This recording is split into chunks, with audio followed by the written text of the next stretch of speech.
네, 이번 주 금요일부터 정교인 수련회가 진행됩니다. 지난주에도 말씀드렸듯이 이번 수련회가 단순히 우리 장로님 기도도 해 주셨듯이 단순히 우리 교회 행사로 그렇게 진행되어서는 안 됩니다. 우리 교회가 정말 진정한 주님의 교회로 또 이 세대 가운데서 이 시대 가운데서 하나님께서 정말 마음껏 쓰실 수 있는 그런 주님의 교회로 세워지기 위해서 우리가 함께 고민하고 또 함께 기도하고 또 함께 꿈을 꾸는 그런 정말 소중한 시간들이 되어야 할 것입니다. 물론 수련회 한번 한다고 해서 뭐가 확 달라지거나 뒤집어지거나 단번에 변화되고 그런 건 아니죠. 그렇지만 적어도 그런 변화와 그런 새로움을 위한 시작점, 출발점은 분명히 될 수 있다라는 것입니다. 그러므로 수련회에 참석하는 분들은 더더욱 기도로 준비하셔야 됩니다. 정말 기도로 준비하셔야 돼요.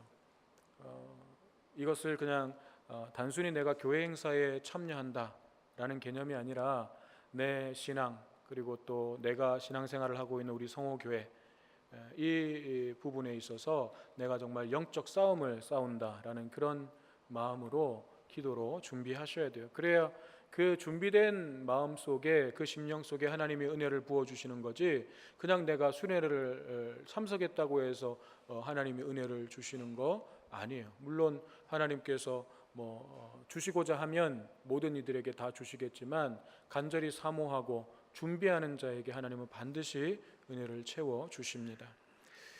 여러 가지 사정으로 함께하지 못하는 분들도 이번 수련회를 위해서 함께 좀 중보기도를 해 주시면 좋겠습니다. 우리 모두가 수련회에 꼭 참석하는 사람들만이 아니라 참석하지 못하지만 그래도 수련회를 위해서 함께 기도하면서 우리가 성령 안에서 한 팀이 되는 거예요. 그래서 이 수련회가 정말 하나님께서 역사하시는 그런 수련회가 되는 데에는 또 함께 중보 기도하는 그 기도의 힘이 필요합니다. 기도를 부탁드립니다.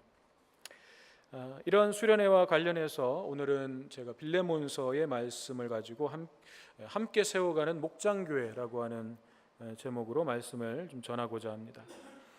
제목에 이미 나와 있듯이 앞으로 우리가 계속해서 나가야 되고 또 지향해 나가야 될 교회의 모습, 그것은 목장교회라고 할 수 있습니다. 우리는 목장으로 이렇게 이름을 붙였지만 어떤 교회는 셀이라고 하는 데도 있고 사랑방이라고 하는 데도 있고 부르는 이름은 다양해요. 그렇지만 그 추구하는 방향성은 같은 거예요. 목장교회가 뭐냐? 결국은 가정 같은 교회, 소그룹이 살아있는 교회, 그것을 우리가 목장교회라고 부릅니다. 그리고 우리는 그런 교회를 꿈꿉니다. 교회의 이런 방향성은 오늘날 현대에 와서 새롭게 생겨난 그런 개념이 아니라 사실은 교회의 출발이 그랬고 교회의 원형, 처음 교회가 태동했을 때의 모습이 그런 거였어요. 소그룹 또 가정 같은 교회, 그것이 교회의 출발이었습니다.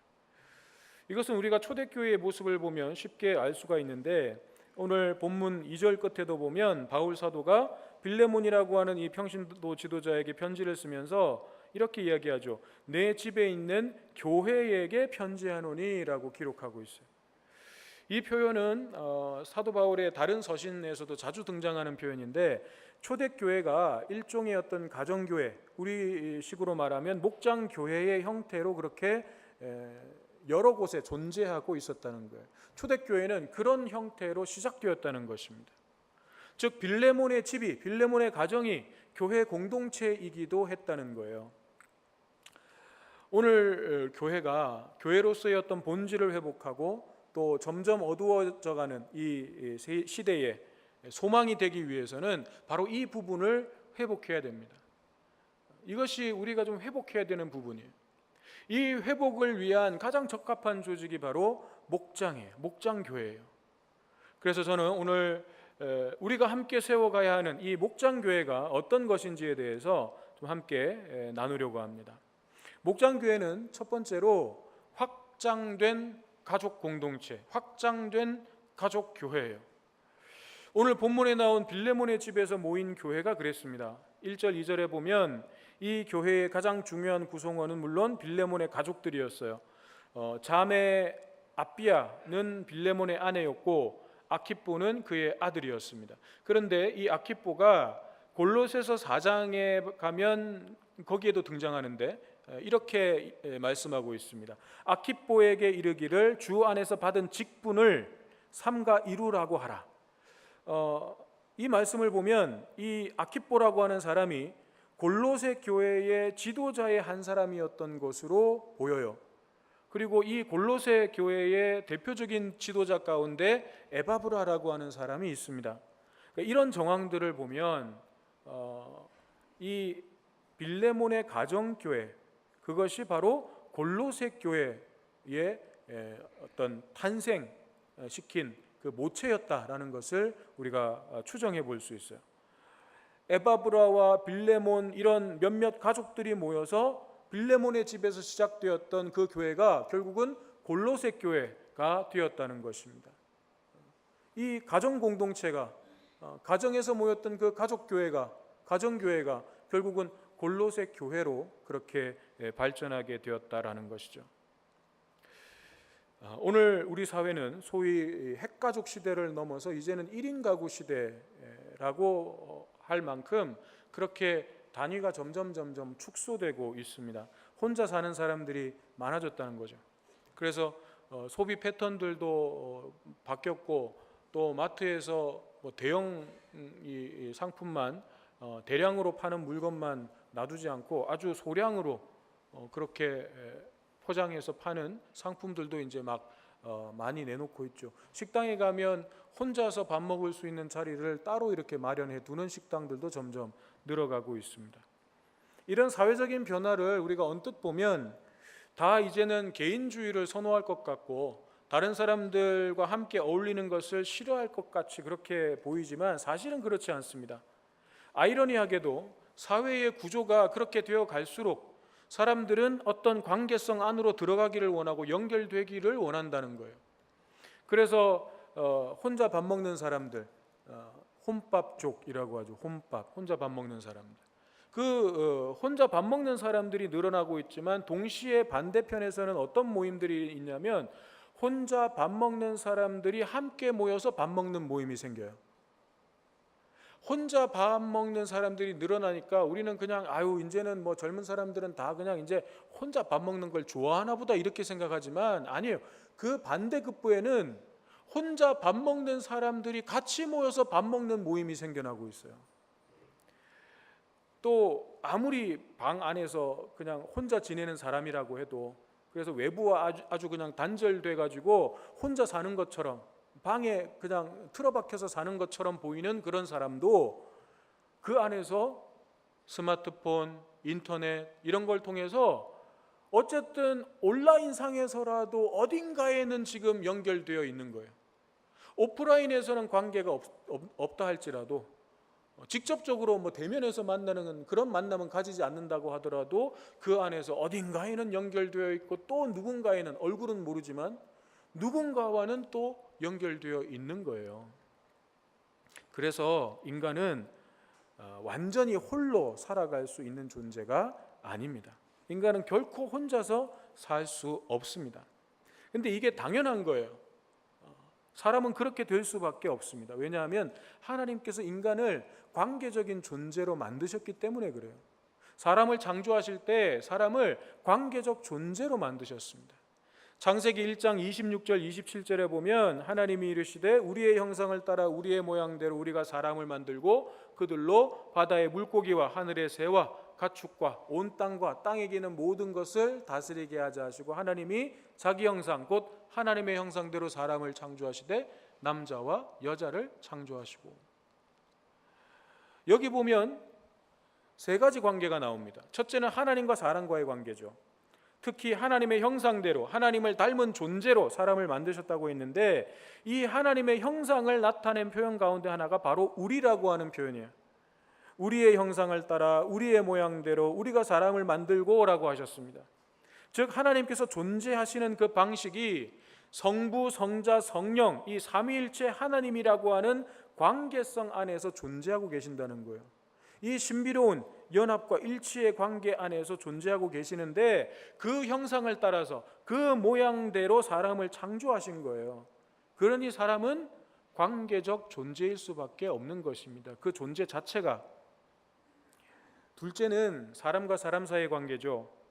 자기 형상 곧 하나님의 형상대로 사람을 창조하시되 남자와 여자를 창조하시고 라고 했습니다.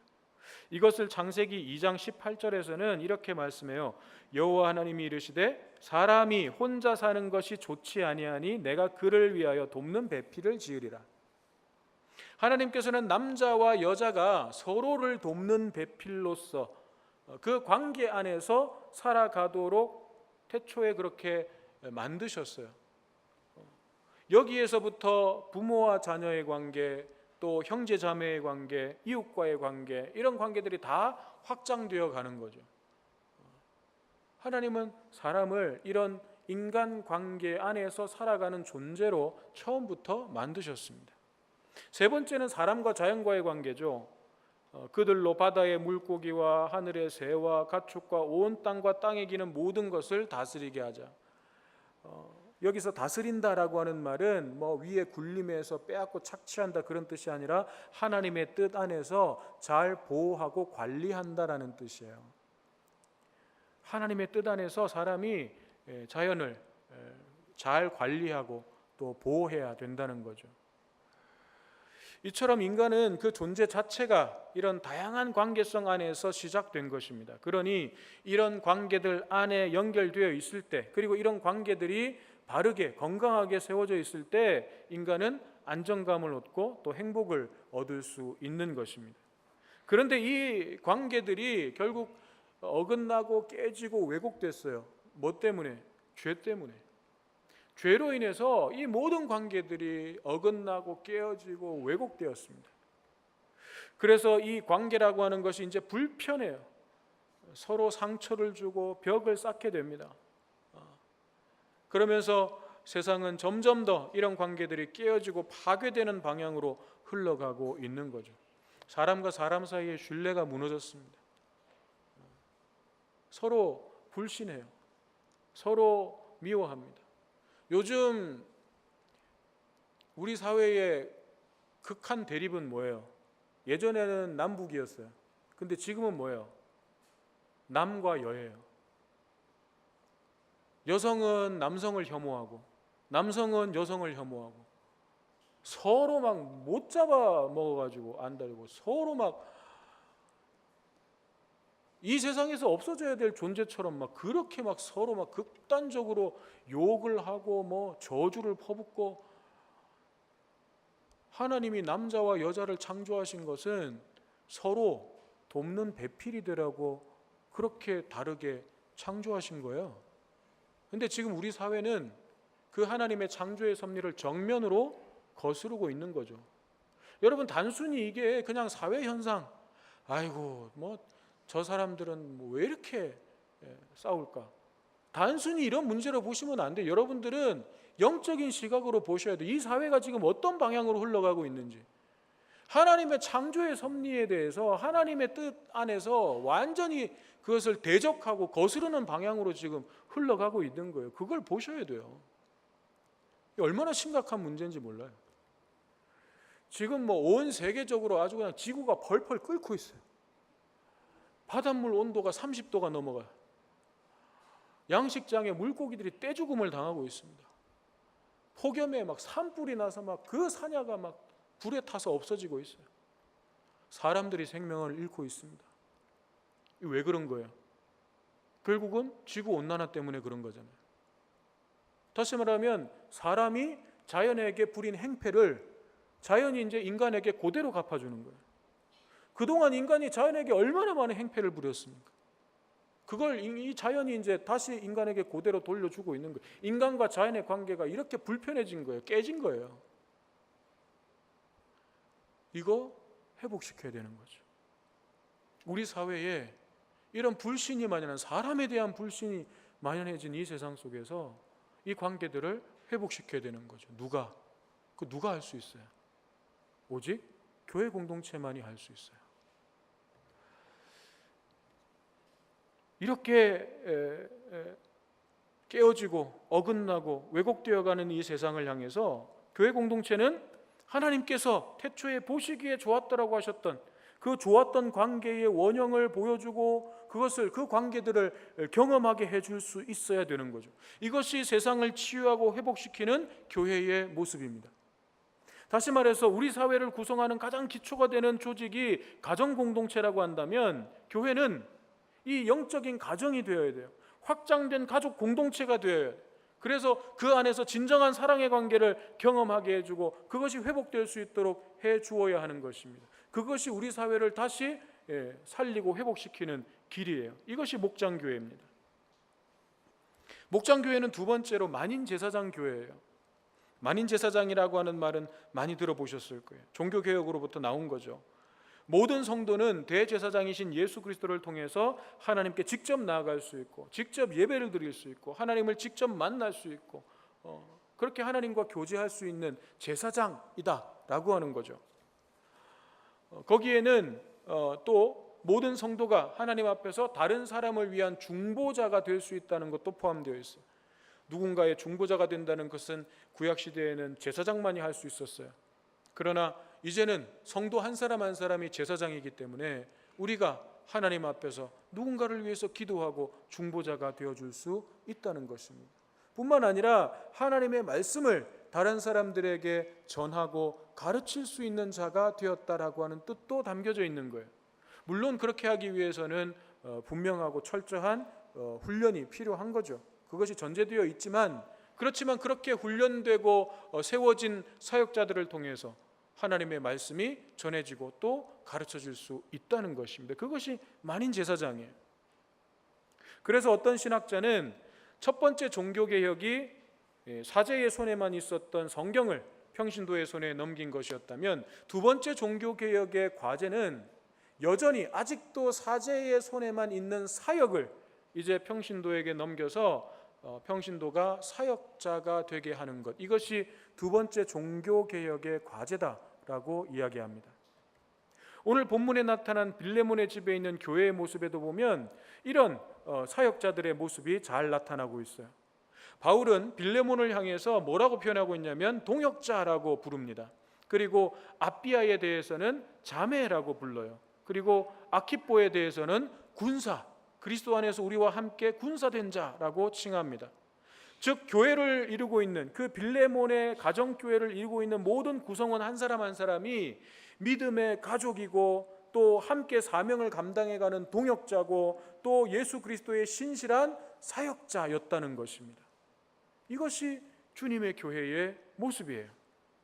그렇지만 오늘 교회의 현실은 어떻습니까? 여전히 목회자들이 교회의 주체인 것처럼 인식되고 있어요. 성도들은 나는 평신도니까 라고 하는 이 말 뒤에 숨어버립니다. 이 왜곡된 인식이 바뀌지 않는 한 교회는 늘 제자리 걸음을 할 수밖에 없어요. 그러므로 이제 우리는 주님과의 만남을 통해서 이 주님의 교회를 세워가기 위한 직분과 그 역할에 관해서 이런 왜곡된 인식들을 버려야 돼요. 나는 그런 거는 다 그냥 목회자들이 하는 거지, 나는 평신도니까. 그런 식의 어떤 왜곡된 인식을 우리가 버려야 되는 거예요. 우리 모두가 함께 주님의 교회를 세워가는 사역자가 되어야 하는 것입니다. 우리 한 사람 한 사람이 하나님께서 맡기신 역할 속에서 교회를 세워가기 위한 그런 주체가 되어야 한다는 거죠. 구경꾼으로 있으면 안 돼요. 방관자로 있으면 안 되는 것입니다. 바로 내가 주님의 교회를 세워가는 벽돌 한 장이 되어야 되고 기둥 하나가 될 수 있어야 되는 것입니다. 혹 여러분들 가운데 여전히 경기를 구경하는 관중의 자리에 머물러 계신 분들이 있다면 이제 운동장으로 좀 내려오셔야 돼요. 내려오셔서 좀 선수로 뛰셔야 돼요. 교회의 중심으로 좀 들어오셔야 돼요. 이것이 단순히 무슨 교회 일을 하라는 얘기가 아니에요. 여러분의 마음의 중심에 성호교회가 좀 이제 들어가야 된다는 거예요. 여러분의 마음속에 이 교회가 얼마만큼 자리하고 있습니까? 여러분은 이 성호교회가 여러분의 삶에서 얼만큼 소중하십니까? 여러분, 이 공동체가요, 여러분의 삶에서 정말 중요한 공동체가 되어야 돼요. 여러분의 마음속에 이 교회가 항상 들어있어야 돼요. 그게 교회의 중심으로 들어오는 사람들이에요. 교회가 하는 일들에 물론 적극적으로 참여하는 것도 참여하는 것이고, 그러나 교회가 나아가려고 하는 방향에 대해서 함께 고민하고 거기에 마음을 쏟고 함께 동참하는 것, 그것이 이 교회가 내 마음속에 들어와 있는 거예요. 이 교회가 여러분들에게 그런 교회가 되어야 돼요. 그래서 여러분들 좀 교회의 중심으로 이제 좀 오세요. 함께 좀 뛰는 동역자들이 되셔야 돼요. 그래야 성호교회가 뭔가 좀 움직일 수 있는 거예요. 뭔가 좀 동력을 얻을 수 있는 거예요. 늘 그냥 먼 발치에서 바라보는 구경꾼 되지 마세요. 방관자 되지 마세요. 여러분, 직접 경기를 뛴 선수들이 누리는 승리의 기쁨, 그 선수를 응원한 관중들도 물론 누릴 수 있죠. 내가 응원했던 팀이 승리했으니까. 그런데 여러분, 구경한 관중이 직접 경기를 뛴 선수가 느끼고 경험하는 그 승리의 기쁨을 알 수 있겠습니까? 몰라요. 그건 몰라요. 그냥 승리의 분위기가 막 기쁜 분위기가 막 있으니까 그냥 거기에 나도 그냥 뭐 물결을 타고 와 좋다 막 그럴 수는 있지만, 그 승리의 기쁨이 정말 어떤 것인지, 그렇게 이긴다는 것이 얼마나 감격스러운 것인지, 그건 구경한 사람은 죽었다 깨어나도 알 수가 없어요. 신앙생활도요, 그냥 전체적인 분위기에 오 하고 따라가는 사람들이 있어요. 그러니까 막 진짜로 자기도 그렇게 진짜로 승리한 것처럼 착각하는 사람들이 있어요. 아니요, 승리는 선수들이 한 거예요. 나는 그 분위기에 그냥 잠깐 같이 어울리는 것뿐이지 내가 승리한 건 아니에요. 근데 많은 그리스도인들이 교회의 분위기가 막 좀 이렇게 가면 와 막 거기에 같이 분위기를 타요. 그래서 함께 기뻐하고 막 함께 즐거워해요. 근데 그건 내 승리가 아니에요. 여러분, 직접 뛴 선수만이 그 승리의 기쁨을 제대로 알 수 있어요. 진정한 승리의 기쁨을 맛보고 누리는 그런 여러분 되시기를 간절히 바랍니다. 세 번째 목장교회는 코이노니아 교회입니다. 코이노니아라고 하는 말은 많이 들어보셨을 거예요. 교제 혹은 사귐이라고 하는 뜻이죠. 근데 이것은 단순한 친교, 단순한 사귐을 의미하는 것이 아닙니다. 코이노니아를 한 문장으로 말하면 이렇게 이야기할 수 있죠. 하나님 아버지로부터 예수 그리스도를 통해서 성령 안에서 이루는 사귐. 하나님 아버지로부터 그리고 예수 그리스도를 통해서 성령 안에서 이루는 사귐, 그것이 코이노니아라고 하는 말의 의미입니다.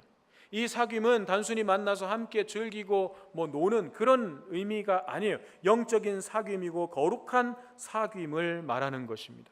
그래서 요한일서 1장 3절은 이렇게 말씀합니다. 우리가 보고 들은 바를 너희에게도 전함은 너희로 우리와 사귐이 있게 하려 함이니 우리의 사귐은 아버지와 그의 아들 예수 그리스도와 더불어 누림이라. 이 사귐 코이노니아는 두 가지 측면이 있습니다.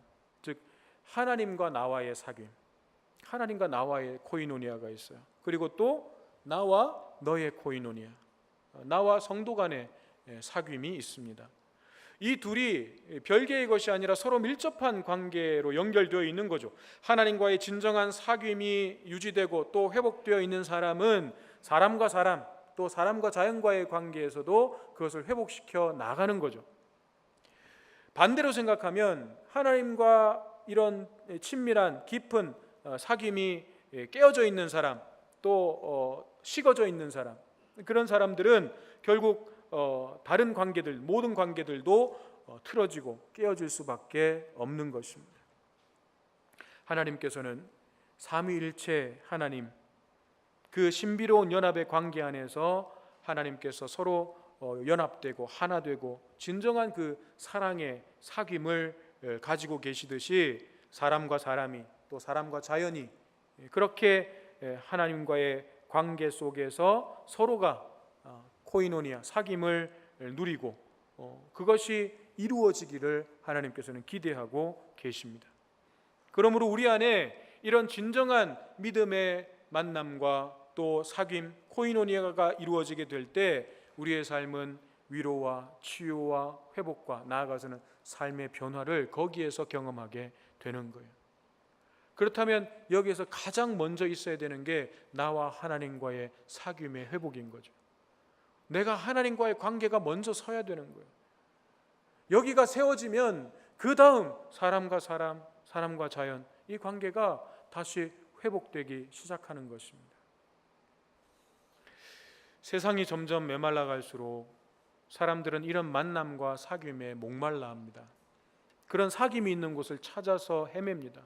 앞에서도 말씀드렸듯이 사람은 그렇게 지어진 존재이기 때문에 그래요. 그런데 세상에서는 그런 것을 찾을 수가 없습니다. 왜냐하면 거기에는 1차적으로 하나님이 안 계시기 때문에. 여러분, 진정한 회복과 변화는 하나님과의 관계가 먼저 회복되어야 되는 것인데, 거기에서부터 모든 관계가 회복되어 나가는 것인데 1차적으로 세상에는 하나님과의 관계가 없어요. 그러니 거기에서는 그런 만남과 사귐을 찾을 수가 없는 것입니다. 그래서 교회를 찾습니다. 그런데 교회에서도 그런 만남과 사귐을 발견하지를 못합니다. 아니, 세상의 모임이나 교회에서의 모임이나 별로 다른 게 없는 거죠. 여기에서도 그런 진정한 만남과 사귐이 없는 거예요. 그러니 교회를 떠나는 것입니다. 이것이 오늘의 현실이에요. 이런 시대 상황 속에서 우리 성호교회가 정말 오아시스처럼 생명수를 공급하는 목장이 될 때 모든 아픔과 상처와 그런 문제들 가운데 있던 한 영혼 한 영혼이 이 친밀한 공동체를 통해서 위로와 치유와 회복을 경험하게 되는 것입니다. 삶의 변화를 경험하게 되는 거예요. 우리 성호교회가 앞으로 세상을 향해서 공급해 주어야 되는 것들이 이런 것들이에요. 그런 지치고 상한 심령들이 와서 살아나고 회복되고 쉼을 누리고 힘을 얻고 용기를 얻고 격려를 얻고 그래서 다시 세상으로 나아갈 수 있는 그런 터전이, 그런 모체가 되어줄 수 있어야 되는 것입니다. 우리가 앞으로 이 공동체를 만들어 가야 되는 거예요. 빌레몬의 집에 모인 교회에도 바로 이런 살아있는 교제가 있었습니다. 우리 오늘 본문 말씀 5절에서 7절 말씀을 우리 함께 읽고 말씀을 정리하도록 하겠습니다. 빌레몬서 5절에서 7절 말씀 우리 함께 읽겠습니다. 주 예수와 및 모든 성도에 대한 내 사랑과 믿음이 있음을 들으니 이로써 내 믿음의 교제가 우리 가운데 있는 선을 알게 하고 그리스도께 이르도록 역사하느니라. 형제여, 성도들의 마음이 너로 말미암아 평안함을 얻었으니 내가 너의 사랑으로 많은 기쁨과 위로를 받았노라. 아멘.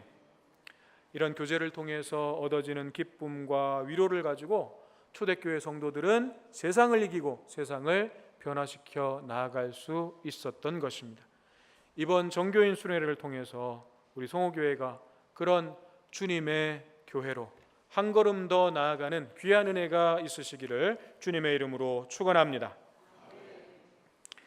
우리 주시는 말씀 마음에 새기면서 함께 찬양드리기를 원합니다. 주님, 우리 성호교회가 진정한 주님의 교회로 세워지게 하여 주시옵소서.